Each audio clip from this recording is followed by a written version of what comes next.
The Purge is it's kind of a new America. It takes place in 2022, where there's a new government entity that has taken over. We don't really know how they've taken, what they voted in. Has the government been is a corporation bought out the government? You don't know, but something's changed, and the new government regime is called the New Founding Fathers, and they've created a holiday once a year, March 21st, where all crime, including murder, is legal from 7 o'clock at night to 7 o'clock in the morning. Anything goes. And the idea behind it, it's kind of twofold. They're selling it as a way to contain crime to one night so that people will save up their criminal tendencies and do it on this one night. And also for a way for human beings, the violent creatures that we are, to kind of purge the hatred and aggression within, to get it out so that the rest of the year they could be free of that. What's really occurring behind that is it's kind of an economic reason they're doing it. The people who can't protect themselves on that night are the poor people, the sick, the poor. So those are the ones being killed.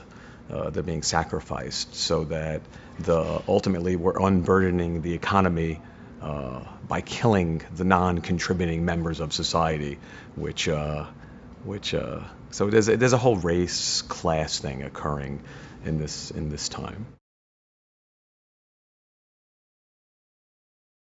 James is interesting. I think James represents apathy in a way of America.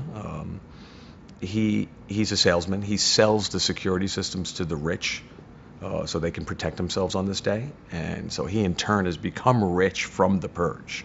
So he's completely given himself over. He's bought into the purge propaganda because it's made him very, very rich. And he believes, sadly, like I think when I watch the news too, it's happening over there, it's not happening to me, and we get sad for a second.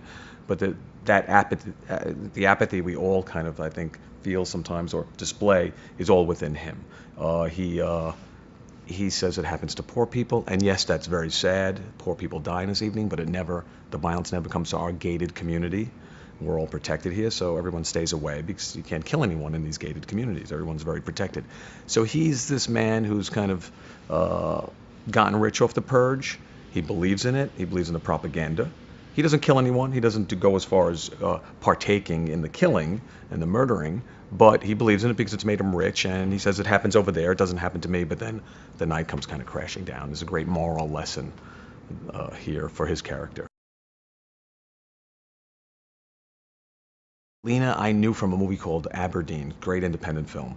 And then she did some TV. I knew she could also be tough because she played Sarah Connor on the Terminator TV series, which I had seen like one episode of. So her character kind of grows tough at the end of the film, has to get really strong. But when I heard that she was interested and read the script, I was over the moon. I loved her in Aberdeen. I knew she's a very, very subtle actress, which I love. She doesn't overdo it at all. And she was just a pleasure to work with. But her character is she starts off as, Lena had a great take on it. She's kind of dead. She's almost a Stepford wife. She too is bought into the purge, but it's almost deadened her that she's accepting the riches, but she knows there's a great cost to that. She's almost sacrificed her soul to live in this gated community where they're supposedly protected on this evening, but at what cost? What have they given up to live under this protection and under with all this money? So she was great. She played that great. The points of view of each character are completely different. I think, not to repeat myself, but I think Max, again, is the moral center. He's questioning the purge from the beginning. I think that being the young one, not accustomed to the purge, he's the one who's opening up all the questions. His parents don't want to hear him about. You don't question the purge. You kind of just accept it at this point in society because it has made this society seemingly better. So, yeah, everybody, the daughter, she's 16, she's got a boyfriend, she's not paying attention. It's almost like that 16-year-old, like, I don't care what happens in the world, I'm living in my own little world.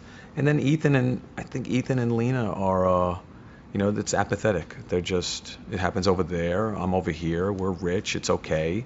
And the end justifies the means.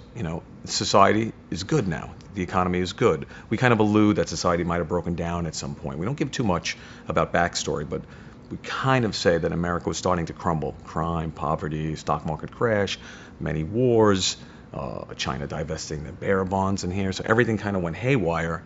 New government regime came in and got us back on track by creating the purge. So they're kind of like, it's a necessary evil in society, and they've accepted it.